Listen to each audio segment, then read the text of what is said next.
Hi guys and welcome back po sa Tarot Page Philippines. So for this video, gawin natin ang weekly horoscope para po sa may mga Sun, Moon at Rising sign na Virgo for October, nalimutan ko diba? October 27 hanggang November 2. Nadaan namang birthday ko.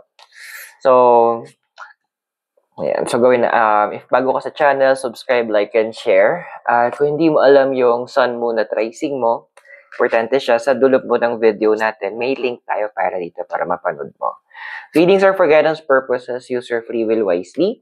At kung naisip po magpa-schedule ng private readings or spell works or mag-send ng donation, Gcash, Maya, the details are in the description below or you can use the thanks button sa baba. Virgo, how are you? So we have here is the Two of Pentacles. Ayan. So, ayan na nga. Internally, you would love talagang andun yung andami sa inyo na nagpipilit na i-balance nyo yung mga bagay-bagay. I-set nyo into what is right. Kasi, andun na parang man ka sa level ngayon, ang pag-iisip na, ay hindi ko muna maasikaso to kahit importante siya. Pero etong isa, pwede ko namang gawin. So, dito muna ako habang habang naghahanap ako ng solusyon or naghahanap ako ng opportunity para maayos ko tong isa. Hindi mo talaga inaabandona yung mga bagay-bagay o mga tao. Andoon lang na hindi mo sinasayang yung oras mo. Kaya kung hindi mo pa magawa ngayon, nagpa-prioritize ka ng iba. Kumbaga parang sa nagluluto ka. So, andoon na habang hinihintay mong lumambot yung karne, pinapakuluan mo, edi doon ka maggayat ng gulay. Kumbaga, yun po yung multitasking. Andun yun yung ano mo ngayon, ang senaryo mo ngayon. Na you're trying to balance a lot of things sa life mo. Which is, okay lang naman. Ganun talaga ang life. Pero what's holding you ba? Or what's covering you? We have here is the card of the Star. Ayun na nga, huwag kang masyado mag-overthink, ha? Although, normal yan kasi meron kang analytic na pag-iisip. Pero huwag mo namang hayaan na yun talaga yung mag-control sa'yo. Kasi the cards are showing me na meron kang target, pero andoon na ang dami mong papano kung ganito. If ever ganyan, what if ganito? Ang madami kang mga nagiging questions na ganon. Which is, wala namang masama. Kasi, hinahayaan ng universe na makita mo yun eh. Hinahayaan ng universe na maintindihan mo yon, hindi para ma-overwhelm ka o mag-overthink ka. Pinapakita siya kasi para maisipan mo ng posibleng solusyon kung sakaling mangyari yon. Kumbaga, preparing for the worst case scenario ang peg mo dapat doon. Now, your desire card we have here is the Queen of Wands. Sorry medyo hindi pa ito yung time for the pahinga na hinahanap mo. Kasi madami pang, kumbaga sa party, madami pa tayo aayusin. This is not yet the time para magpahinga. Siguro mga short break. Pero yun talagang sabihin natin for the retirement, mag-ipapahinga. Sorry hindi muna. Kasi pinapakita ng cards na to that you want to rest. Of course, tama naman. Bigyan mo ng pagkakataon yung sarili mo magpahinga from time to time. Pero yung sabihin natin, retirement, medyo hindi pa. Andoon na alam mong madami, there are other things na kailangan pang mapulido muna. Although yung foundation mo kasi, we have here is the Ace of Cups. Sabi nga nila, nasa id na. Andoon yung point na napagod ka na rin. Kasi there are a lot of people around you na sabihin na lang natin, hindi na-gets yung nararamdaman mo or yung pinagdadaanan mo. Now, the thing is kasi, kaya din hindi nila mag-gets, hindi ka rin nagsabi. Now, okay, sabihin natin, dadugtong natin yung sa past mo, si Queen of Cups. Andoon na, na iba sa inyo, well, possible, hindi naman to lahat, pero there are some guys there, or nagkaroon kayo ng issue when it comes to maternal connection. So, pwedeng hindi, although andyan yung nanay, o yung tumatayong nanay, pero yung emotional na need, hindi napunan. Kaya siguro andoon na nag-shutdown ka ng emotions mo and hindi mo kayang, a lot of you guys, hindi kayang i-express ng maayos kung ano ba talaga yung saloobin. Kaya may mga iba dinadaan sa parinig or worse, yung iba parang they made it as a rebellion sa sarili nila. Hindi naman kita masisisi kasi nga walang nagga-guide sa'yo. Pero at some point din kasi, kailangan mong tanggapin din na naging desisyon mo siya. Ibig sabihin, nasa tamang pag-iisip ka nung ginawa mo yon. And there are sa lahat ng ginagawa natin, there will always be consequences.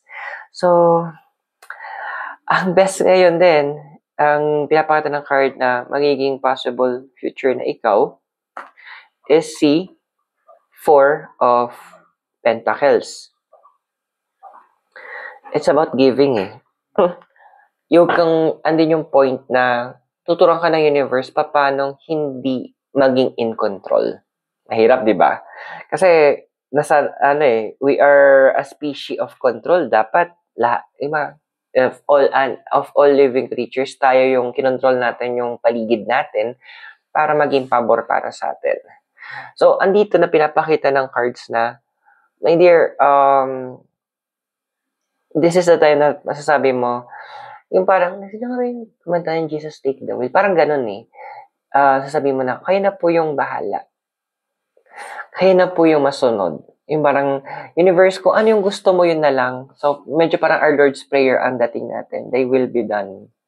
Ang magiging peg mo. Which is, a lot of, para sa marami sa inyo na sa House of Virgo, medyo mahirap yon kasi nasanay kayo na predictive yung mga mangyayari. Pero, may maganda siyang kalalabasan. So, kung nakaka-connect ka sa readings natin, I invite you to subscribe, like, and share para magkaroon ka ng access sa mga future videos. Tuloy natin. So, your physical environment, we have here is the Seven of Swords. Ano mo, minsan hindi ko rin alam. minsan, talino ka naman. Pero minsan, bakit may mga nakukuha ka nakakaiba ng mga tao? Siguro totoo nga, opposite attracts. Kasi andun yung point na kahit anong gusto mong layuan, yung mga ganong klaseng tao, sorry sa term, pero hindi na pupunta ka sa mga, sabihin natin, mentally, medyo kakaiba mag-isip. Yun na lang yung term siguro natin para maganda-ganda naman. Pero alam mo yung point na ang nasa-stress ka minsan kasi for the explain ka pa. Pero kung titignan mo, meron sila sariling mga expertise at may mga points sa life mo, ang laki na nagiging help nila. Sila yung pumupuno ng mga part ng life mo na hindi mo mapunan-punan. Well, with your emotional environment naman, we have here is the Page of Swords.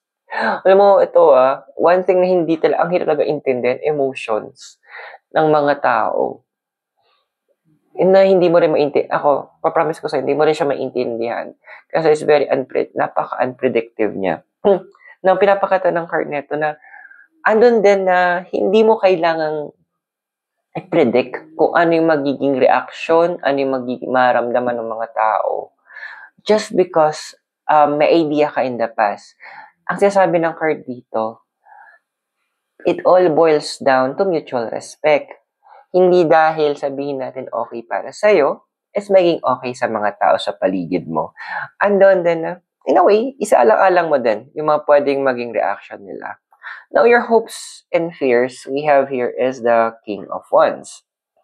Now, pinapakita ni King of Wands na, yun nga, minsan yung ba sa inyo, pwede bang pasandal na lang? Pwede bang pahiga saglit? O yung, alam mo yung tipong pagpagod ka, gusto mo lang humiga minsan sa lap ng partner mo o ng magulang mo. Ako, humihiga ako sa pusa ko. Kasi iba yung, parang naghahanap ka ng mayroon kang dantayan, ayun, makakadantay ka na parang pwedeng hinga lang ako saglit.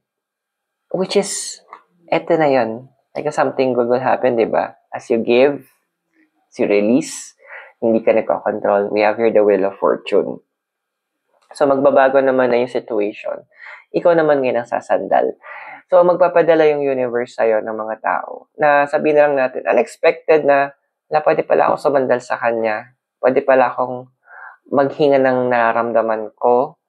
Kahit minsan kasi yun yung sa'yo eh. Minsan hindi mo kailangan ng advice. Kailangan mo lang may makikinig. Eto na yung may bigay na sa'yo. Kasi, kailangan ma-release yan because may nakatago pa sa loob mo na kailangan makawala. So, I hope nakatulong yung readings. Those are for guidance purposes. Use your free will wisely. Kung bago ka, subscribe, like, and share. So, Virgo, maraming salamat sa'yo. God bless, Namaste, Hare Krishna, and blessed be. And hope magkita sa tayo sa next video. From Baguio City, you have a great day. Bye for now.